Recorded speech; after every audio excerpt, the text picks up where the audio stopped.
And obviously then the next set of questions are, well, how much do you really need? What I've seen is very often people just think about, okay, here's the next set of milestones I want to get to. Let me just raise that much money and be done.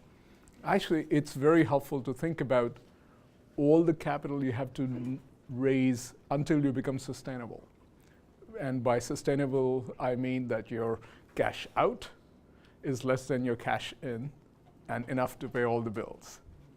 Right. And the reason it's useful to think about that is the kind of people you'll reach out to raise money will really be determined by how much capital and over what period of time you have to raise the capital. Because the different class of investors, which I'll delve into in a moment. And then it's the issue of, okay, once you've got those different sort of capital raises, what are you planning to accomplish with that? What kind of milestones are you targeting? And what's the best time to raise the money? I think the timing piece is very critical, and quite frankly, the elements that you control and elements that you don't control, like what happens in the stock market. You can have the best business plan, the best sort of product, and the market changes from under you, you're kind of dead in water. There's not much you can do about it. And one of the things you learn as you're building a company as an entrepreneur is you focus on things you control and not on things that are outside of your control. But it's very important to understand that they have an influence. So if things do work out differently, you can at least deconstruct and sort of draw the right lessons rather than blaming yourself for everything that goes south, which very often it does. But the main thing is figuring out how much capital for what, and then what's the road going to be like to sustainability when you actually don't need any more capital. Your revenues can sustain the business. So in terms of what are the sources of capital? When we start out, typically very often it's our own money, or you reach out to your friends and family. They know you, they like you, so they decide to put money behind you. There are different angel groups. You have individuals who who invest as angels, but you also have different consortia groups that get together. So in Seattle, for example, you have the Alliance of Angels, you have the Keiretsu Forum, and there are quite a few others. There's a group focused on just medical as well. So and typically angel groups are investing in the early stages, but not completely early. You already have to have something that's demoable, that you can show an understanding of what problem you're solving, some technology that you can showcase. And the investment level could be anywhere from a few $100,000 to $1 million, $1.5 million. So still it's very early stage. And what's interesting is the mindset that the angels bring to this conversation is very different from the other class of investors I'll talk about. Because very often they will get involved. Yes, ideally, they want to get a good return as well. But in practice, what happens is many of the angel investors, they've done well in their other enterprises, and they would set aside maybe $100,000 or $200,000 to invest in startups, right? So typically, their individual investments are hardly more than 10 or 20K, right? Now, there are super angels who write $1 million checks, and there are very few in Seattle, but in the Silicon Valley, you have quite a few so-called super angels who will write a few $1 million checks and also end up owning a chunk of the company. But what I've observed is for angels, it's more about how much they resonate with what you're trying to do in the company and how much they resonate with you. So the chemistry and the interaction you have with the angels actually are the biggest determinant of whether you get funding or not. So so it is a relationship game here. When you look at venture firms, they're operating at a very different scale. I mean, typically they will come later when you've de-risked more of your technology, more of your product, and perhaps a little bit of the market as well, and you have some traction in the marketplace. Now, different venture firms have different criteria, but by and large, they are investing because they think there are reasonable chances you'll hit it big. So they're looking for larger returns. They're willing to write larger checks. They'll also take a bigger chunk of the company. And they'll probably insist on having some control or representation on how the company is run. So they'll go for board seats and such. There are other sources of capital that are less popular but can be very helpful if you know how to navigate.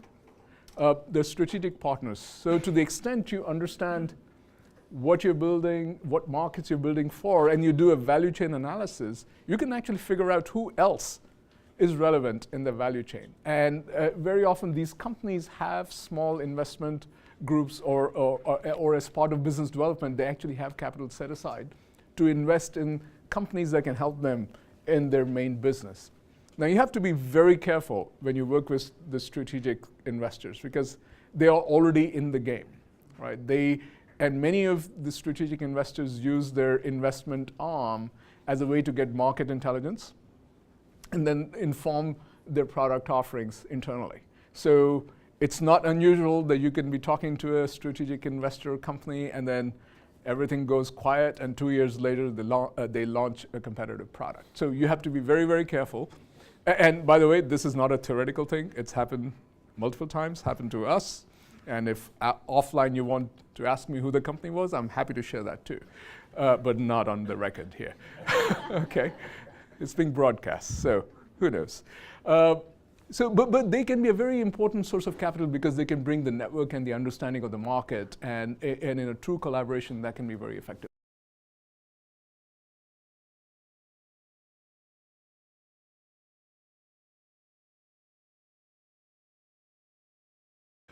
So there are all kinds of structures, but the most common one is they would take less than 20% because that's the threshold above which they have to then report on corporate P&L, right? So, and they will not take control because that also reduces their likelihood that, oh, you will go after them. And frankly, as an entrepreneur, you don't want to give them any kind of control. And frankly, they will insist on information rights.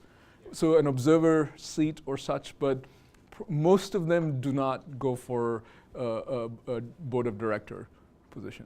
They are taking equity. And then sometimes they would negotiate certain rights, and that's another thing you have to be very careful about. Some of them, if they think you're, how do I put it politely, relatively new to the game, they will try to get first right of refusal. That you don't want to give. I mean, that will hamper your ability to raise money down the road because essentially it caps the kind of outcome and the buyers if you have given those rights. So I would say you want to bring them in strictly as sort of get them money. Sometimes it would make sense for you to give them distribution rights for certain geographies. And that's how they justify internally why they're making the investment. So they get early dibs on what you have and then some rights that have value. But you don't want to give them right of first refusal. That can be really problematic. Although if they're writing huge amounts of checks and and sometimes they may also negotiate a predetermined price that they will buy you if you hit certain milestones. But the right way of doing it is it's not an exclusive, so it still doesn't prevent you from going to others. And Cisco does this a lot.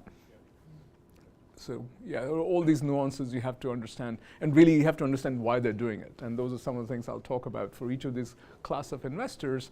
You have to understand why they're doing it and what are they looking for and what's their agenda.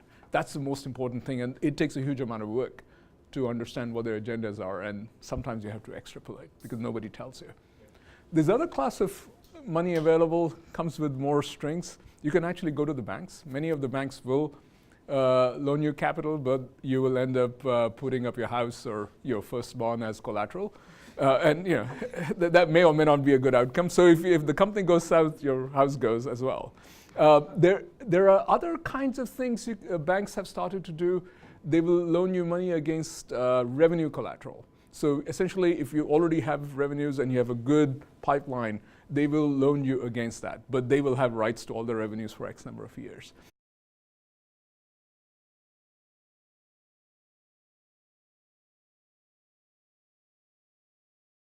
Again, they will give you traditional kind of loans, which means collateral, right? So as soon as you have to put up collateral, and if you're early in the career, you probably don't have a collateral.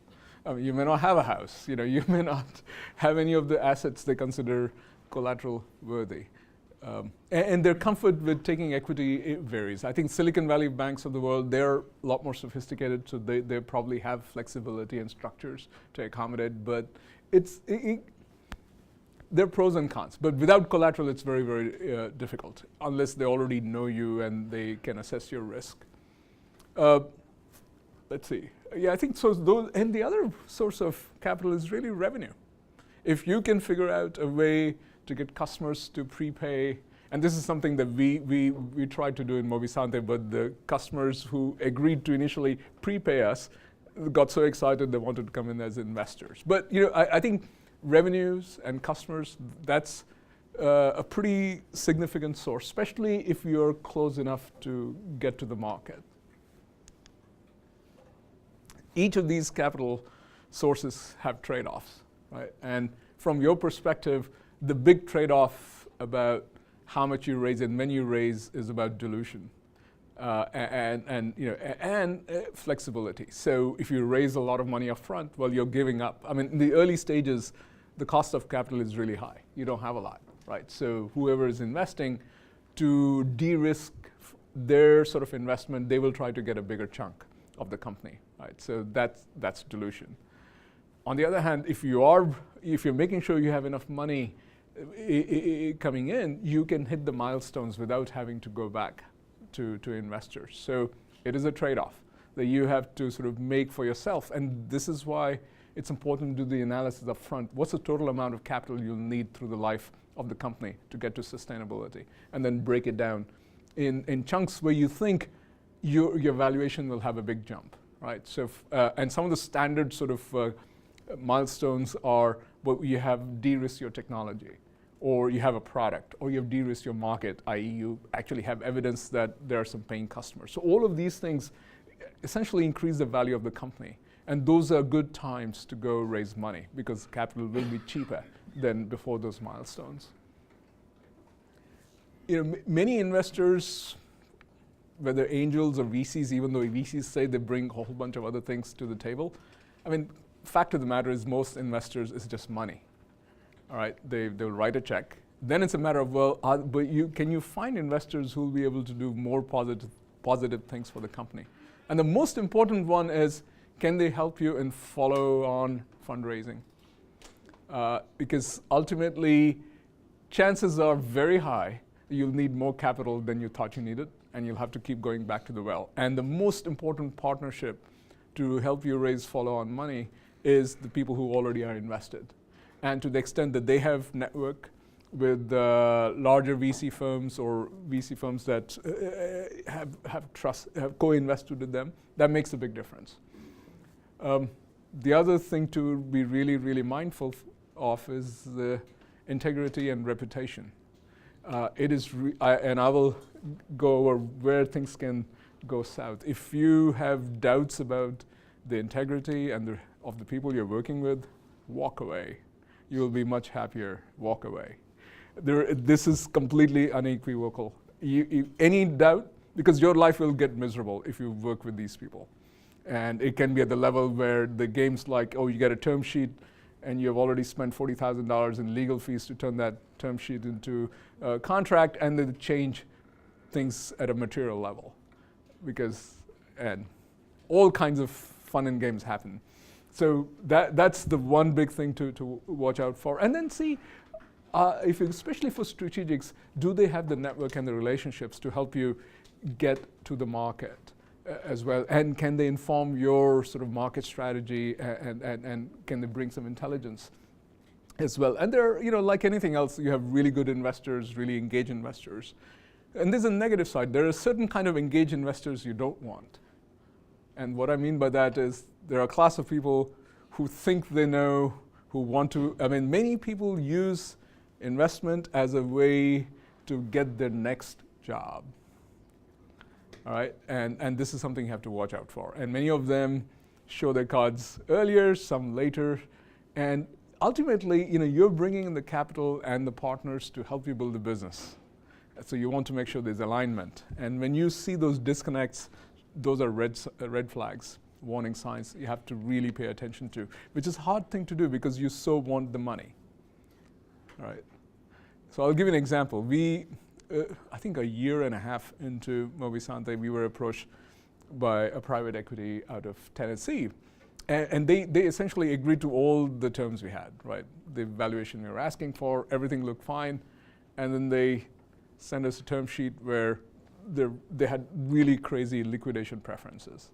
And this is not something we had agreed upon. And then as we were talking about getting the liquidation preferences to be normal, they said, oh, I have to get rid of my VP of sales and hire somebody's nephew because X, Y, Z. At that point, we called off the deal. Okay. So these things happen more often than you think. And then if you are, the other part is how many investors do you have? The more investors you have, the more you have to manage them. Each of them has put their money and trust in the company. And then you have to sort of make sure they are kept in the loop. You have to inform them of what's going on. And all of these things take time and energy. So investor management becomes a pretty big job of you, the CEO, even if you have like 1 or 2 investors. Now for institutional investors like VCs, they tend to be pretty sophisticated and they have their own kind of metrics that they want you to report on. But if you have a large group of angels, small VCs, you may end up creating this communication vehicle and format to make sure they're kept in the loop and they're not surprised. And that's very important. You want to make sure they're not surprised. And you got bad news, share with them straight on. Because nothing destroys trust if they get surprised. And the sophisticated ones understand that there are lots of ups and downs along the way, but they don't want to be they don't want to feel like you withheld information or you did something not quite kosher.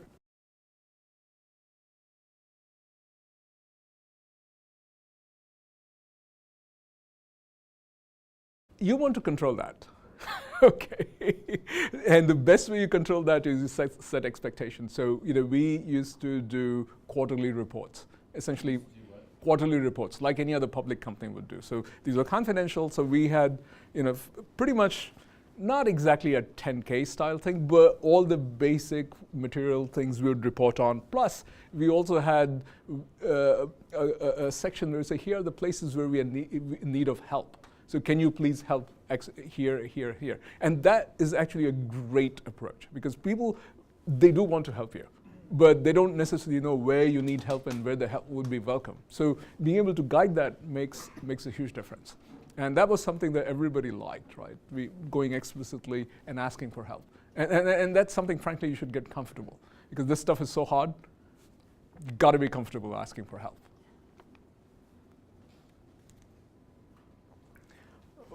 You've done all this analysis. Now, when you go out and try to raise money, I think you had a question also, what's the process like? You want to do significant work up front in creating, it's a bit like a sales campaign. If you've done sales, you get your prospects, you kind of figure out what your lead qualification criteria is going to be, and then you organize a campaign. And raising money of any kind, it's exactly the same process, right? Now, what are the things you want to have in your qualification criteria? The most important one is to understand, do they have money to invest? Okay? The websites get out of date. People can manipulate PR and press releases, but you need to know. And there are sources, financial resources, which will report on what kind of fund was raised, how much has already been invested. So the term, if you're not familiar with dry powder, how much money is left to invest.